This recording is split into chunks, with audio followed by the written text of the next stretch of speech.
Golkar semakin mengisyaratkan dukungannya terhadap Basuki Cahayapurnama pada Pilkada DKI 2017 mendatang. Sementara PDI Perjuangan juga diprediksi masih sangat berpotensi mendukung Ahok karena kedekatan sang ketum PDIP Megawati Soekarnoputri dengan Ahok. Partai Golkar mengisyaratkan akan mendukung Ahok pada pencalonan Gubernur DKI Jakarta 2017 mendatang. Ketua Umum Partai Golkar Setia Novanto menyatakan Golkar menyerahkan keputusan Pilkada DKI di tangan Ahok. Novanto optimistis masih ada waktu bagi parpol dan Ahok untuk menentukan sikap. Selain itu, Novanto juga memuji kontribusi Ahok bagi warga Jakarta yang telah menjalankan program-programnya yang dinilai berhasil. Kita melihat bahwa Pak Ahok adalah yang memberikan kontribusi besar kepada kepentingan DKI ini sudah berhasil.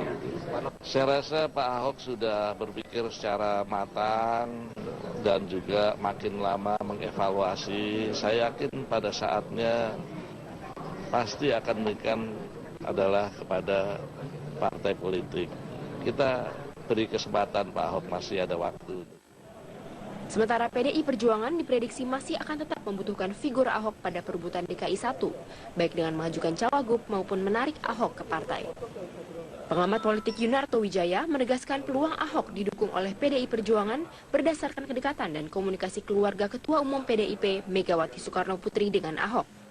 Belum ada pintu yang tertutup yang dibuat atau dilakukan oleh Ibu Megawati. Dan sampai sekarang artinya suara-suara keras yang menentang Ahok, bahkan mengatakan Ahok harus bertobat dari jalur independen itu baru suara individu dari PDIP. Ketika Ibu Mega masih membuka komunikasi, bukan tidak mungkin ada kompromi yang sedang terjadi antara dua pihak yang betul-betul bisa memutuskan Ahok dengan Ibu Mega sebagai pemegang hak veto di PDIP. Jadi Yunarto menambahkan, pasangan independen Ahok Heru merupakan pilihan menarik bagi rakyat Jakarta. Karena saat ini Ahok dianggap sebagai figur cagup dengan elektabilitas tertinggi. Namun kontestasi pilkada akan lebih mudah bagi Ahok jika mendapatkan dukungan dari PDIP sebagai parpol dengan perolehan suara terbesar di DKI Jakarta. Dari Jakarta, Jessica Wawor, Irfan Januari, Metro TV. Dan hingga kini banjirop masih mengenangi jalur Pantura yang menghubungkan Demak dan Semarang. Akibatnya, luapan air mengganggu kelancaran arus lalu lintas. Informasi selengkapnya akan disampaikan rekan kami Clara Alverina langsung dari Semarang. Clara, apa dampak dari banjirop yang terjadi di wilayah Demak dan Semarang? Ya, Stefani, banjirop menyebabkan kemacetan di jalur Pantura Demak. Kemacetan ini bisa mencapai 5 km dan semakin parah di pagi hari dan juga sore hari di saat waktu pulang kerja dan juga berangkat kerja. Banjirop di Pantura Demak ini memang sudah terjadi hampir 3 minggu lebih dan airop biasanya mulai datang pada pagi hingga menjelang petang. Untuk mengurangi kemacetan tersebut, Satlantas Polres Demak mengalihkan jalur ke Semarang lewat jalur alternatif. Untuk pengguna jalan yang berasal dari Surabaya menuju ke Semarang bisa melewati jalur alternatif Onggorawe dan Karangtengah. Bila lewat Onggorawe dari arah Surabaya bisa belok kiri sampai perempatan Bulusari, langsung belok kanan sampai ke Genuk Semarang. Selain Demak, kota Semarang yang berbatasan dengan Demak juga terkena banjirop. Akibatnya kemacetan bukan hanya terjadi di Demak menuju Semarang Bukan hanya terjadi dari Demak menuju Semarang saja, tapi juga dari arah sebaliknya dari Semarang menuju ke Demak, khususnya di Jalan Kaligawe. Bahkan panjang kemacetan ini bisa mencapai 10 km. Akibatnya kemacetan di jalur yang banyak dilalui truk ini mengganggu proses distribusi logistik. Mereka pun harus merugi bahan bakar solar karena kemacetan memakan waktu 3 hingga 5 jam. Lantaran mereka juga harus menerjang banjirop, akibatnya badan truk pun harus keropos karena terkena air laut. Jalan Kaligawe ini merupakan jalur pantura yang menghubungkan antara Semarang dengan daerah Jawa Timur lainnya seperti Surabaya dan menjadi jalur vital saat mudik Lebaran. Jika tidak segera diatasi, bisa dibayangkan kemacetan yang timbul saat musim mudik Lebaran dan juga arus balik Lebaran nanti. Kemarin Pemkot Semarang juga sudah melakukan peninjauan dampak banjirop di Jalan Kaligawe. Untuk saat ini Pemkot Semarang sudah melakukan beberapa antisipasi darurat, diantaranya mengeruk sungai atau kali, sehingga diharapkan sungai atau kali ini bisa menampung lebih banyak air. Selain itu, Pemkot Semarang juga telah menerjunkan 25.000 karung pasir untuk membuat tanggul sementara. Memang, Stefani, topografi dari kota Semarang ini unik, ada dataran tinggi, ada juga lautan. Meski banjirop tahun ini memang bisa dikatakan lebih luar biasa, namun sebetulnya permasalahan rob ini merupakan soal lama di Semarang. Hampir setiap tahun air laut yang pasang selalu masuk ke daratan Semarang yang lebih rendah, tepatnya di bagian timur Semarang. Sehingga menurut Wali Kota Semarang diperlukan cara untuk menahan air laut agar tidak masuk ke daratan. Sementara di Semarang sendiri ada 5 sungai yang langsung terhubung dengan laut. Oleh karena itu solusi jangka panjang dari Pemkot Semarang adalah jalur yang menghubungkan antara sungai dan laut ini harus ditutup dan dibuat tanggul. Dan berikut adalah pernyataan dari Wali Kota Semarang, Hendrar Prihadi. Bicara jangka pendek saat ini adalah bagaimana kemudian kita memberikan semangat kepada warga yang saat ini terkena dampak rob dan banjir. Jadi kita drop karung, kita ajak mereka untuk bekerja bakti, untuk melakukan pembuatan tanggul-tanggul darurat. Saat ini tercatat sudah hampir 25.000 karung yang kita drop ke masyarakat dan mereka sudah mulai melakukan kerja bakti. Juga kita turunkan alat-alat berat kita untuk dikeruk gitu ya sedimennya, dan juga upaya kita adalah pompa-pompa portable yang kita punya kita masukkan ke kampung atau kelurahan yang sedang terkena rob ini. Meskipun airnya tetap hanya berputar saja, tapi saya rasa ini memang harus dilakukan supaya masyarakat kemudian mengerti bahwa kita juga melakukan upaya perhatian terhadap persoalan ini. Kalau kita bicara. Demikian Stefani yang dapat kami sampaikan, kembali ke Anda di studio. Clara Alverina, terima kasih untuk laporannya langsung dari Semarang. Sementara itu dari Jawa Barat, banjir masih terus merendam 3 wilayah di Kabupaten Bandung dan banjir menghambat pembangunan waduk retensi. Lalita Ganda Putri akan melaporkan langsung dari Kabupaten Bandung, Jawa Barat. Lalita, berapa ketinggian air saat ini? Ya, beruntung sekali hari ini tidak turun hujan. Hal ini juga mengakibatkan surutnya air. Seperti di Jalan Raya Bojongsoang ini air juga sudah surut, namun kemacetan masih tampak terjadi karena ini adalah mendapatkan limpahan arus kendaraan dari satu jalur yang sama sekali putus, yakni di Jalan Banjaran. Nah, kemudian meskipun di lokasi ini banjir sudah surut, tapi masih ada lokasi-lokasi lain yang ketinggian airnya bisa mencapai 2 meter.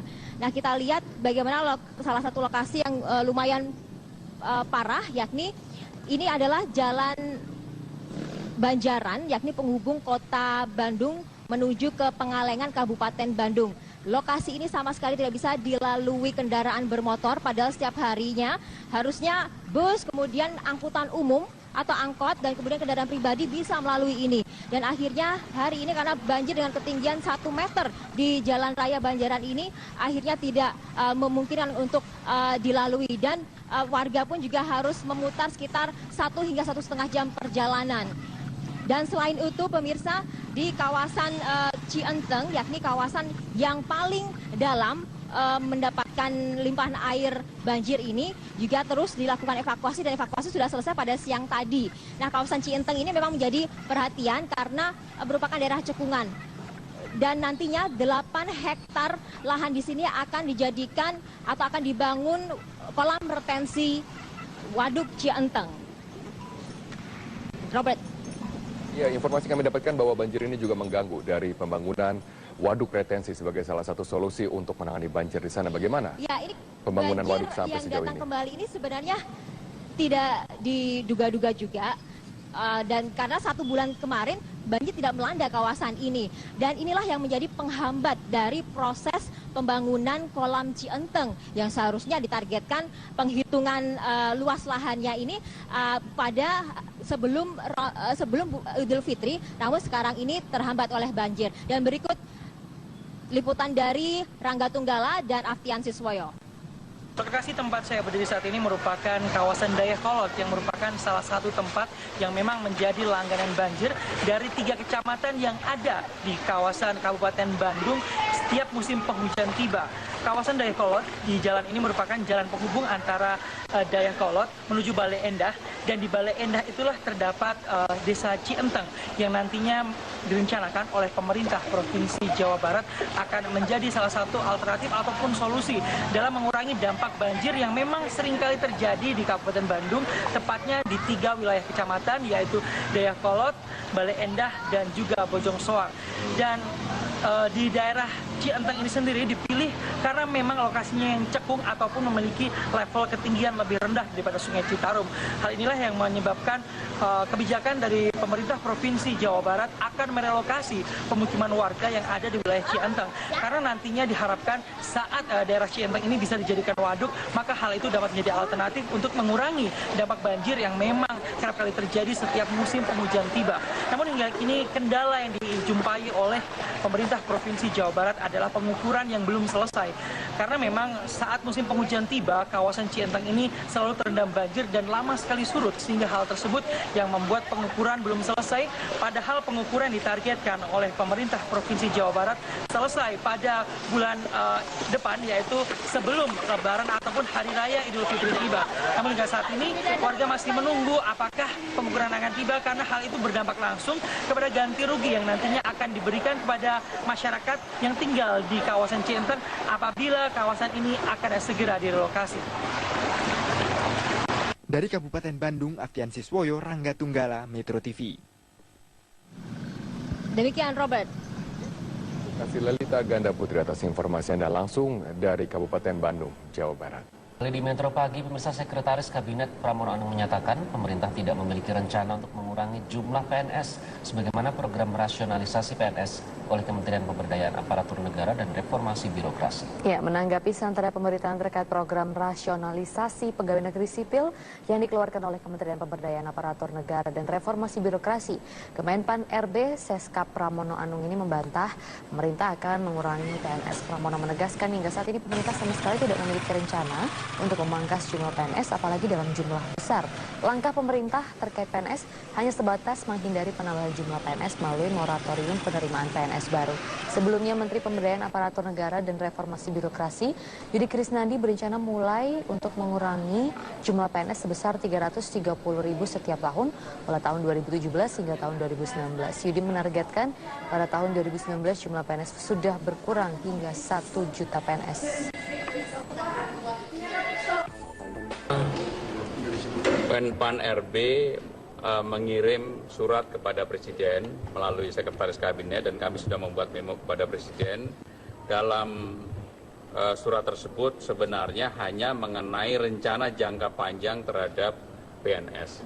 Sehingga dengan demikian tidak ada keinginan pemerintah untuk katakanlah merasionalisasi ataupun melakukan pengurangan dalam angka yang cukup besar sekali. Bahwa kemudian pemerintah melakukan moratorium penerimaan PNS itu sudah dilakukan. Jadi itu yang akan dilakukan supaya pertumbuhannya adalah negatif. Kalau pertumbuhan negatif, maka dengan demikian tidak perlu PNS itu dirumahkan dan sebagainya. Jadi sekali lagi perlu kami tegaskan, tidak ada sama sekali keinginan untuk merumahkan, merasionalisasi, memberhentikan, mem-PHK, dan sebagainya. Memasuki bulan Ramadan tahun ini, sejumlah jalur pemudik di Sumatera masih banyak yang rusak dan belum diperbaiki. Ya, informasi selengkapnya akan disampaikan oleh Yarnes Foni langsung dari Palembang, Sumatera Selatan. Yarnes, mengapa jalanan di jalur Trans Sumatera masih banyak yang rusak? Sudah adakah upaya perbaikan dari pemerintah sejauh ini?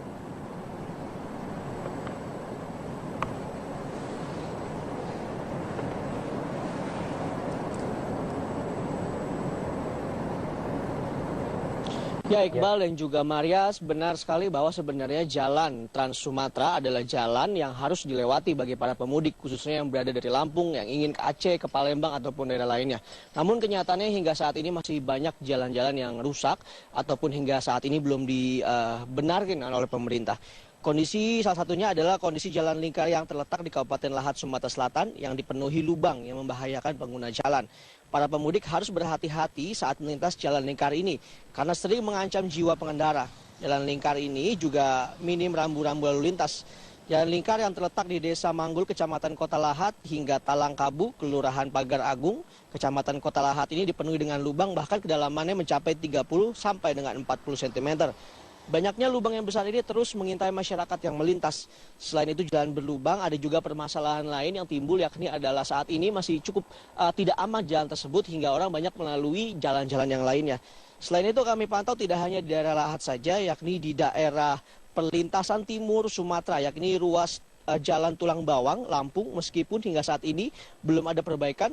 perbaikan telah dilakukan namun masih belum maksimal. Selain itu kondisi jalan yang berlubang sangat membahayakan pengguna, serta saat ini masih minim penerangan.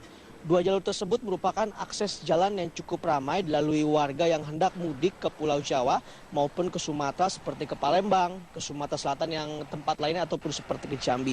Pengguna jalan berharap pemerintah segera memperbaiki sebelum arus mudik ini tiba.